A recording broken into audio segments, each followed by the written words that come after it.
Hey, Green Machine friends and fans of fun. It's been a week, a weird week, hasn't it? There's been a lot of turmoil in the news and stuff like that, and that's sad. But I feel like if we don't address it, it's kind of not honest. So we're not gonna gloss over it. We're gonna say there's a lot of chaos in the world, but I find that that's the best time for escapism, and that's the best time to enjoy your books and cuddle up to your loved ones and remember that, sometimes the world is chaos, but that doesn't mean all of us have to suffer. So let's jump into it. The first book for this week is The Magicians, and this is Grossman. Oh, it is Lev Grossman. That's right. I forgot. Grossman, Sturges, Bach, and Casada.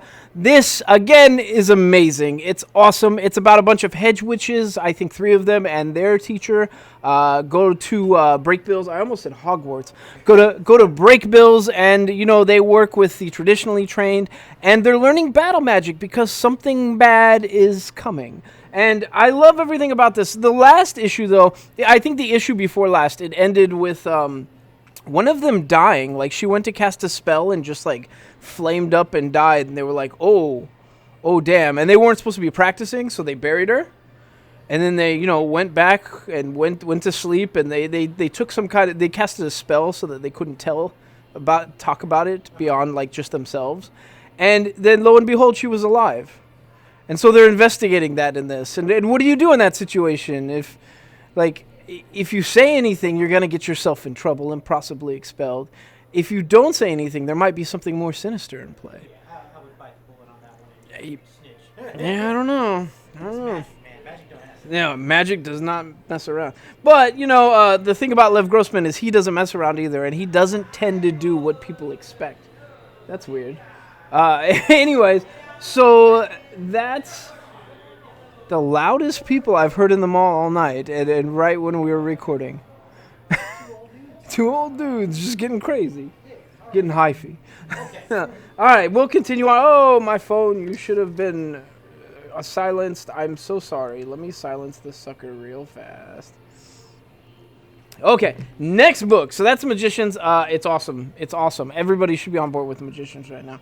Next is one that I absolutely loved and didn't know I was going to love that much, and that's Star, and this is Thompson, Pina, Andrade, and Bertov. This was amazing. If you don't know Star, she's a new character, sort of. She decided she was going to steal Captain Marvel's powers and was sort of leeching off her powers for quite some time, built to a big fight in New York, and we were psyched about it because we thought it was going to be an amazing beatdown, and it ended with a hug. I don't know. How many times has Iron Man ended a fight with a hug? Let me think. The past 30 years. Never. Yeah. Maybe with Cap once, maybe. Yeah. But, not villains. Not usually. So, did they softball that fight because they knew they were going to turn this into a new character? Maybe, possibly. Her style is amazing. She looks awesome. There is so much about this character I like. She's actually bound to the Reality Stone, so she's got it in her chest like that other guy from what was the Time one where we had Wolverine and Loki as the buddy cop? I can't remember the name of it either. It was a while ago, like a year ago. So she's bound to the Reality Stone, so she's kind of learning her new powers. At the same time, she's ruined her life. She's escaped off the raft, which is where they keep super villains. She's hiding. She's complaining about the fact that she has to drink at a supervillain bar, which smells like ham. So I laughed the whole way through it. I liked the ways it went. She's very much, I think they're setting the stage for her to be a hero, but she's not going to be happy about it. She's okay with doing the wrong thing at times. And I like that about this character. This is a conflicted character. It's good. So, Star number 1, I honestly think it's a must-buy this week if you're a Marvel fan. And if you're a DC fan and you want to dip your toes in some good Marvel stuff, you can't go wrong with Star this week. Next is Deadpool, issue number 2. And, well, I like a lot about this. Deadpool became king of the monsters. And the monsters, by the way, hang out at Staten Island in the Marvel Universe. So he's king of the monsters, and he's trying to rebrand their image so that they get tourists and tourist money. So that's the plan. He's hired a film crew, and, well, he might be being killed because he's king of the monsters. Things don't always work out for old DP. But what I will say about this is there are so many good one-liners in this. I laughed the whole way through. There is a reference to by the hammer of By Grapthor's hammer. Yeah, by Grapthor's hammer from what was the name of that movie? Galaxy Quest. Galaxy Quest. The most See, unofficial Star Trek movie. somebody was in here today and they said that line too, and I was like, and it was weird that I read it later too. By Grabthar's hammer. What a savings. But oh man, it was it is the unofficial Star Trek because you can call out who the characters are. Yes, Like, but anyways, this is Thompson, Bacalo, Fulcher, and Curiel. It's good, but again, you have to really, really love Deadpool to get into it. One of the things about it that I did like is Deadpool gets annoyed because at one point Cap shows up to lecture him on what he's doing, and Deadpool's like, look, man, these are my people. I'm a monster too. Like, I don't know what your deal is. And I love that about him. He's very open and accepting. It's great. In Deadpool issue number 2, come pick this up. It's great. Next is TMNT 101. So now we can talk about TMNT 100, which was insane.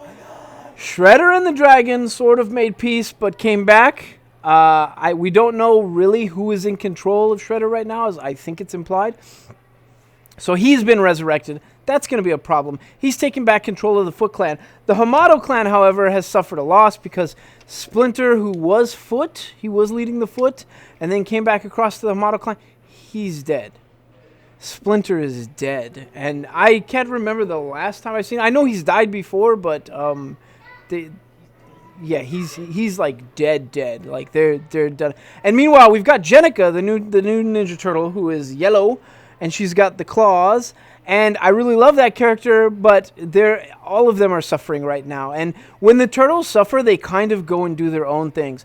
One of the things we get out of this is we get a really badass looking Raph, who is like being superhero Raph again, sort of. And I love when he's doing his own thing. The other things that happened in the storyline was the Mutanimals betrayed the turtles and wound up dropping a bomb in the middle of New York that mutated like 3,000 people. So now there is a borough in New York where there are mutants walking around freely, and they're kind of quarantined and they're not living the best life. But think about the implications of that. The Ninja Turtles can now walk freely in a borough in New York, which I don't think that's been done too often.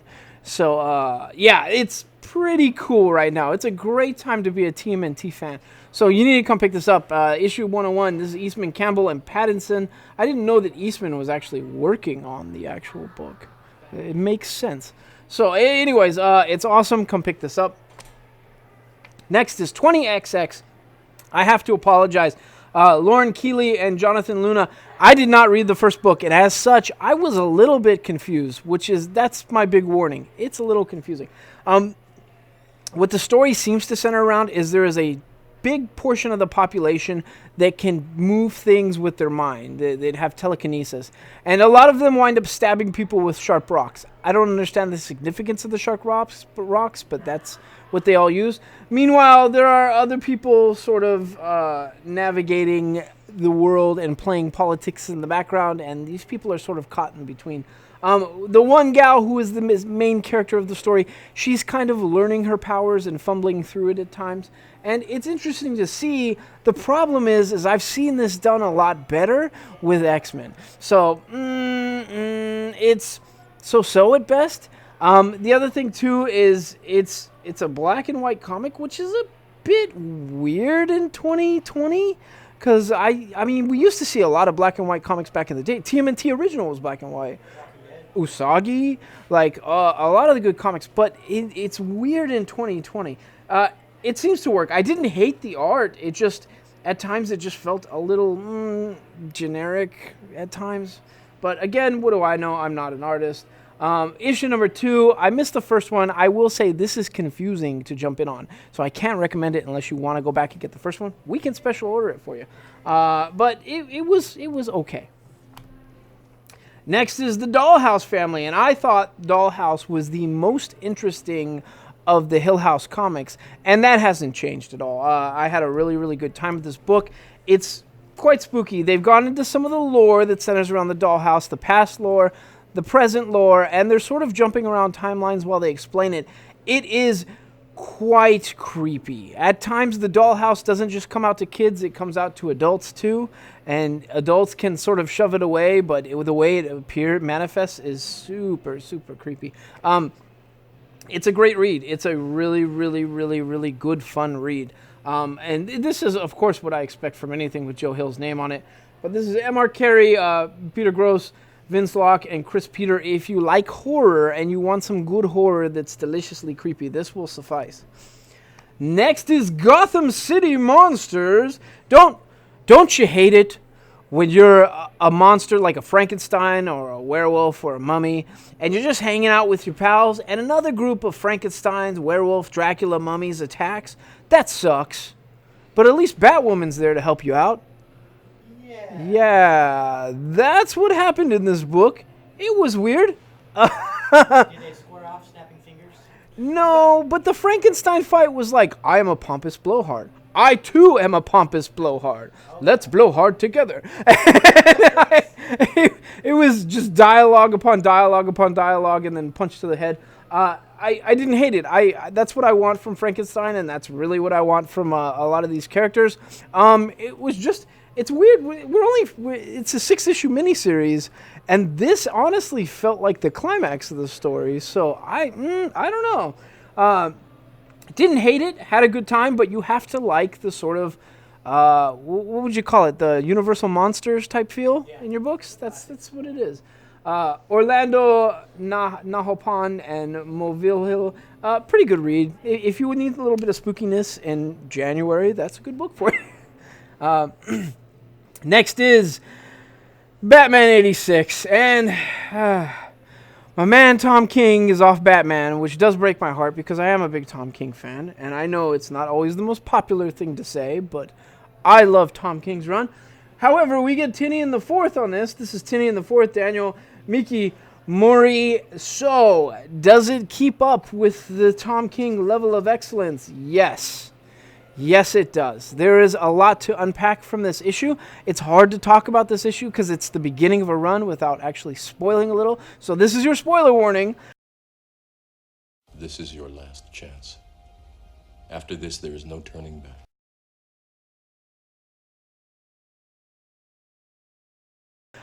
Batman, the beginning of this issue discusses Batman back in the day drawing versions of Gotham that he saw as better places, as crime-free places, as places that benefited the citizens. Now, this is the main world timeline. This is not another world or another timeline. This is not the Batman Beyond timeline. But it feels like the beginning of this is hinting that we might get a city like Batman Beyond City. That's what it felt like to me. And I don't know. They only mention it for a couple pages and then quietly move on. Batman does tap a new sort of, it's not a Batwing, because Batwing's a character now, but a new sort of flying vehicle that he has never done before, that apparently is ultra powerful. And even Lucius Fox is like, you might want to be careful with this thing. So we don't know what that implication is. He is dealing with quite a bit. There's a lot to unpack. There's an assassin attack. He's got to deal with that. It involves Deathstroke, which is kind of a pain in the butt to deal with. But, oh my God, there is so much goodness in this story. And keep in mind, that's just the bare minimum. I don't want to, say anything else. But you need to really come read this if you're a Batman fan. Excuse me, I got the hiccups all of a sudden. You need to really come read this if you're a Batman fan. It was good. It was better than I expected from Tomasi. Which, go figure. Tom King gave him his seal of approval. So, yeah. Did I say Tomasi? Tinian the Fourth. Tinian the Fourth. I got my T names. Are we going to be looking at some Rising Phoenix style flight? Is that what we're looking at? I don't know. The vehicle, at one point, Lucius Fox is like, we don't even know if it flies. This is entirely a leap of faith, and the Batman's like most things. Okay. All right. So, the things that he did that I loved was at one point when Batman was dealing with a fight, he calls out to Alfred on the radio, and Fox is like, well, he's not here, man, very quietly, and it's painful, but that's how it should be. So I like that. It's so humanized, the character.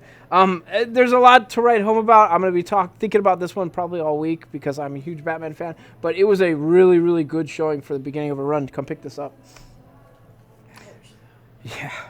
Next is Ruins of Ravencroft, Carnage, and this is Thierry Unzuero, Villanova, and Rosenberg. And there, again, a lot to unpack. We kind of have to warn you there's going to be a little bit of spoilers, but this centers around Cletus Cassidy, Carnage's great-grandfather, who is tied to Ravencroft and might actually be tied to another symbiote. That's weird. So a lot to unpack here. You do need to come read it. We do know that the symbiotes were in play far earlier than we ever thought, and that came from Web of Venom, right? Because we had the Vietnam symbiotes running around with Nick Fury. Venom. So yeah, there is a lot to unpack here. You need to come pick this up. It's a pretty darn good read. I will say that I was on the fence with the art the most of the way through it. Something about it, like at times it felt like some of the X-Men stuff, and at other times it felt like really, really dialed in grit. So I was kind of on the fence about it the whole time. So yeah, but come pick it up. It's a pretty good read. Next is Excalibur, and this is Howard To Arcienega. And, well, again, this is the fantasy take on the House of, not House of X, the, House of X, Powers of X stuff, yeah. So this is the fantasy take. This deals with the theoretical portals, I guess you could say, and we've got Psylocke as Captain Britain. There's a lot of stuff going on. Rogue is in a coma. Meanwhile, Gambit is in play because, you know, wherever Rogue goes, Gambit goes. Well, in this issue, we get a fight between Gambit and Apocalypse. And Apocalypse says way too much that you should not say to Gambit, and it felt as good as it was written in the story. As good as I'm even hinting, that's how good the scene felt. There's so much to unpack here. Again, if you know Rogue, and you know she's sort of a character that is constantly in flux and constantly changing, you probably want to come pick up this issue. What happens in this is monumental. It's pretty darn cool. So I liked what I read here. I wasn't fully on board with the Excalibur stuff because I'm not as into the mutant fantasy as I think other people are. But this was a really, really good showing, and I actually want to read more of this. So yeah, come pick this up. It's almost a must-buy this week. Next is Miles Morales, The End. And this is, well, it's the end. It's the end of his life and how he goes out. And that's all of these end issues are going to be written like that. This is Ahmed Scott Sanchez Almara. It's just basically after Miles has finished his hero career, what happens at the very end of it all. And of course, we get a bit of an apocalypse. And, you know, you would expect that. And we get Brooklyn. We get all that stuff. And Miles going out. Miles as an old man is just as generous and sweet as Miles as a young man. And I'm happy to say that. That's the kind of guy I wanted him to be. He feels like a web-slinging Morgan Freeman. Yeah. So I loved it. It was a good time. If you're a Spider-Man fan, you will not be disappointed with this at all. More importantly, if you're a Spider-Man fan, you will not be disappointed by the art. Miles does have a bit of a gut. I would expect that. Well, most of the Spider-Mans tend to let themselves go eventually. But it was awesome. I had such a good time with this. So if you're a Miles fan, it's a must-buy.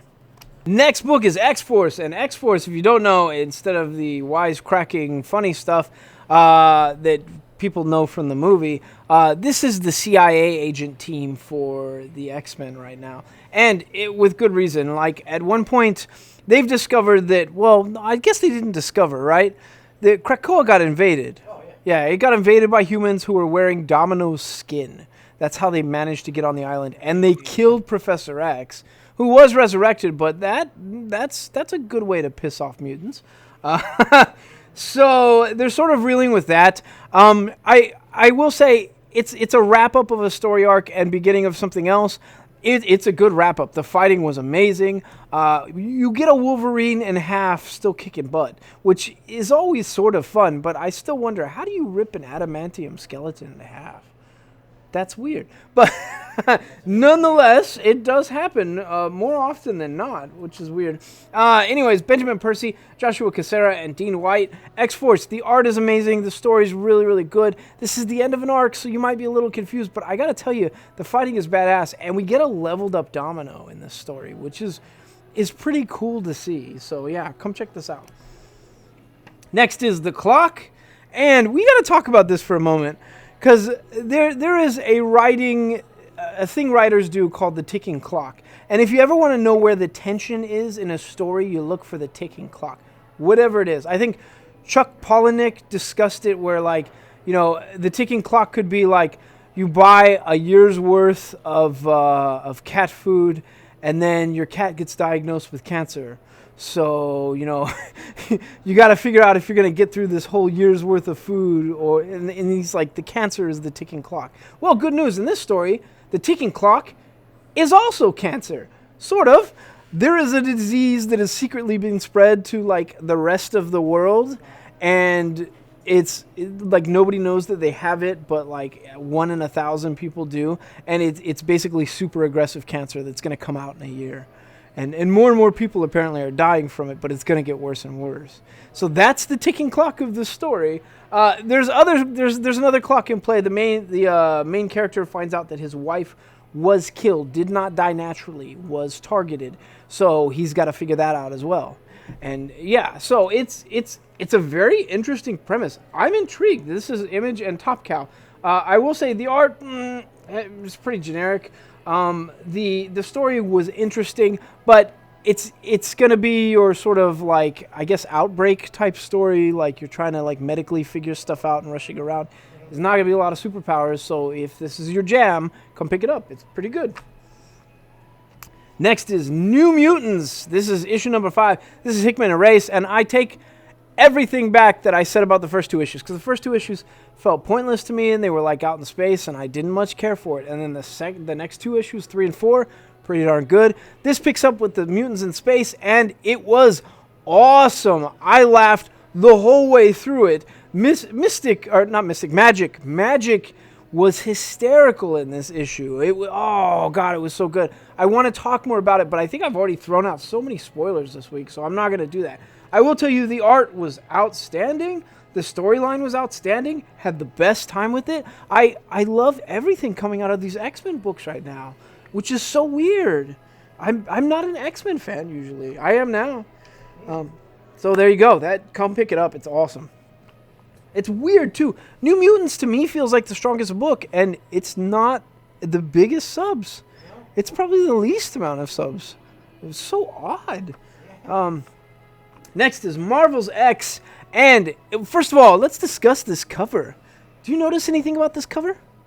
Yeah, I got a little Green Goblin on there. Yeah, and it's an Alex Ross cover. So you're going to want to pick this up for Alex Ross just for that. You know you're going to want to come pick it up. It's an Alex Ross cover. You don't need to buy 500 issues to get one Alex Ross cover. We will have these on our shelves. You won't have to buy any. It's not an incentive variant.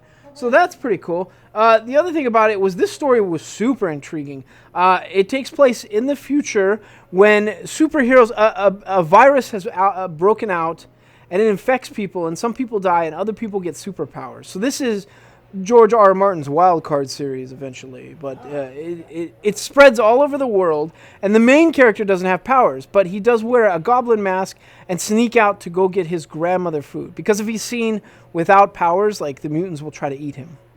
Yeah, so that happens. So that's the world he's living with, and it was super interesting. I had a really, really good time with it. I wanted to know more. There's so much to unpack, and it was weird. I thought maybe it was going to be a one-shot or a story that I wasn't interested in, and I loved it. This is Alex Ross, Jim Krueger, and Welby. Welby, that's their name, Welby. Welby. The art was really good. It felt like just enough grit for a sort of weird apocalypse scenario, and I liked it. And this is issue number 1. Come pick this up. It was awesome. Next is the Immortal Hulk. And, oh my god, I loved everything about that last issue. It was the Roxxon Corporation was getting the crap kicked. Like, Hulk destroyed their servers, which is funny and a sign of the times. but that's what happened to the Roxxon Corporation. This one was way better. So again, they're talking about the mythos of Hulk and what's going on, and it's Betty Ross and did I say Betty? It's Betty, right? Yeah, Betty Ross and God, what's his name? His psych. Oh God, it's gonna drive me crazy until I find it, because I know it's gonna drive me crazy. Leonard, who is he's got the green hair. Samson. Oh, talk to Samson. Okay, my brain does not always work right, so sometimes I forget stuff. So he's having a discussion with Betty about Banner and the Hulk and the relationship, and why the Hulk can suddenly go out in the sunlight, but is still weaker during that time. Meanwhile, Roxxon Corporation drops a bunch of giant monsters in different parts of the world, and they're all named after science fiction writers, which is awesome. If you're going to tell a super spooky sci-fi story, yeah, definitely pay tribute. That's what they're doing. So the Hulk has got to deal with it because the Avengers are off and Fantastic Four are all off-world, so he's got to just jump out and go deal with it. And Banner's not happy about it. But the best part about this book is that while they're discussing Banner and the Hulk, Banner walks in, and immediately Betty Ross changes to the Red Harpy, and is just like, "Ah, Banner, get out of here!"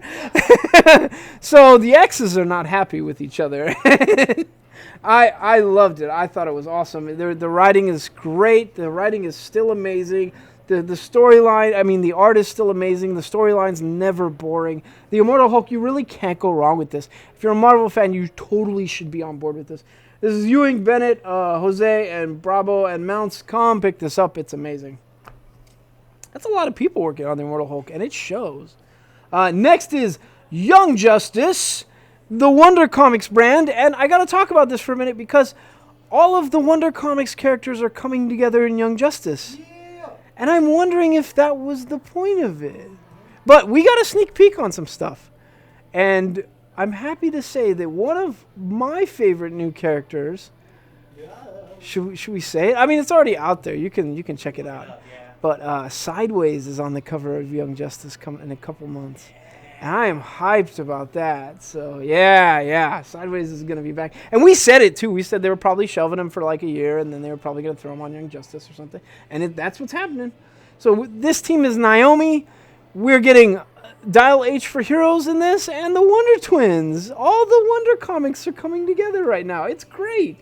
So, anyways, issue number 12 of Young Justice is awesome. The art is still amazing. I'm having the best time with this series. Come pick it up. Next is Savage Avengers, issue number 9. This is Jerry Dugan, Zurcher, and Tartaglia. I always worry about that name. Don't you hate when you're having a dinner party with Doctor Doom and Doctor Strange decides to crash it? And it's not bad enough that you got one wizard, but the Dark Wizard Kulan Gath's got to crash that too? That sucks. Way to ruin your dinner party. Conan was probably enjoying some steak or something. I loved it. I had the best time. The Jerry Duggan writing Conan just feels right to me all the time. Go figure. He's good at writing the action. But what he does in this one in the very beginning is Doctor Strange is like, Kulan Gath, why don't you return to your time and leave this? And, I'll let you escape to your own timeline. And then Conan's like, you'll get no quarter from me. No way. I'm not giving you an easy path out of here. And that's right. That's how it should be. So, Savage Avengers, again, this ride has been amazing, and I hope it doesn't stop. I hope this is an ongoing for years upon years upon years, because the writing coming out of it is great. The art, at times, it's almost too gritty for me, but I still have a really, really good time with it, which says a lot about this story and the art. So come pick this up.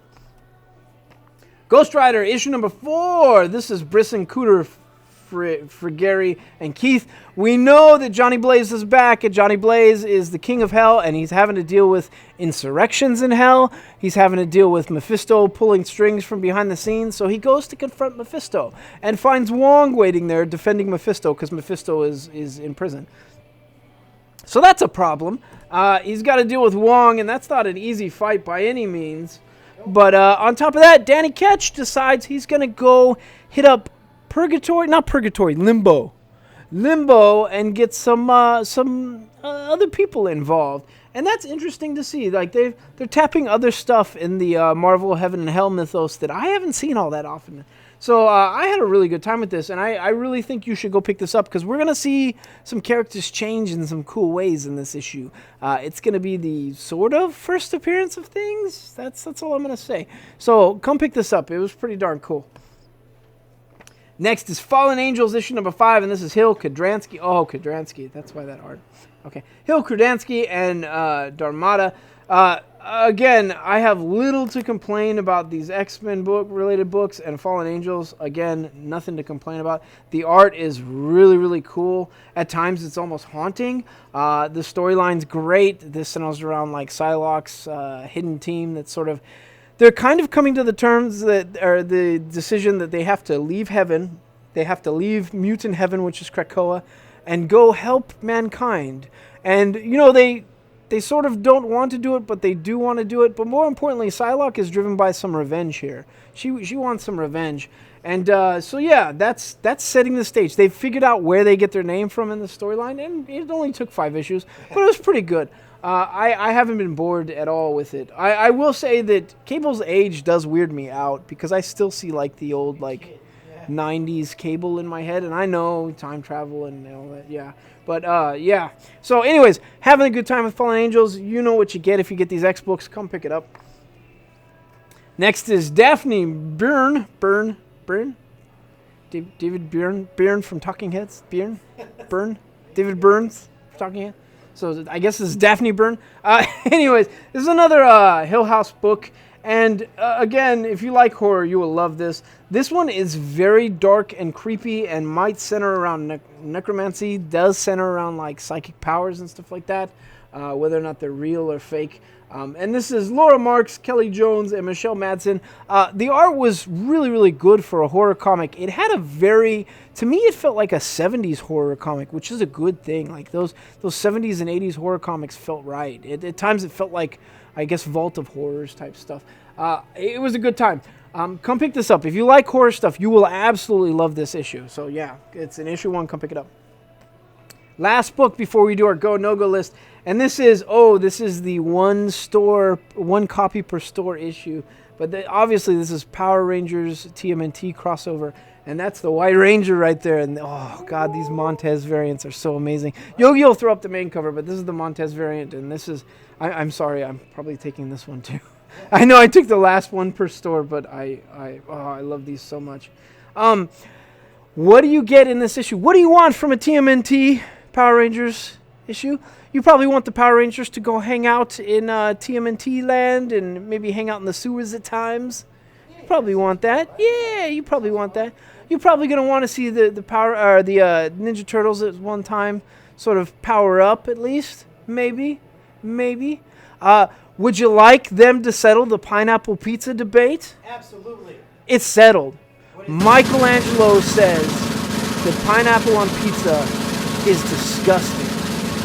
It's official. If Mikey says it, that's the way it is. So, pineapple on pizza does not belong. Pineapple does not belong on pizza, and Michelangelo has had the last word. So, anyways, this is issue number 2. It is awesome. Had a great time. Laughed the whole way through it. Come pick it up. Now we're going to do our go or no-go segment. So these are really fast, furious, as fast as we can.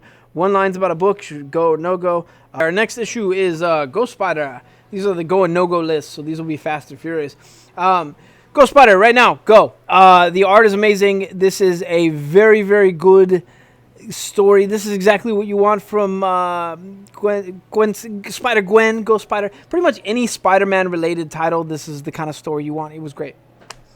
Battle Pug, go. I've loved everything about Battle Pug, from the art to the story. It's fun. It feels very kid-like, but it's a good time. Go. The Amazing Spider-Man, issue number 37. Go. For a lot of reasons, it was a pretty good issue, but J. Jonah Jameson taking aim at Wilson Fisk, Mayor Wilson Fisk, Kingpin, that's fun. Go. Avengers Thor number 1.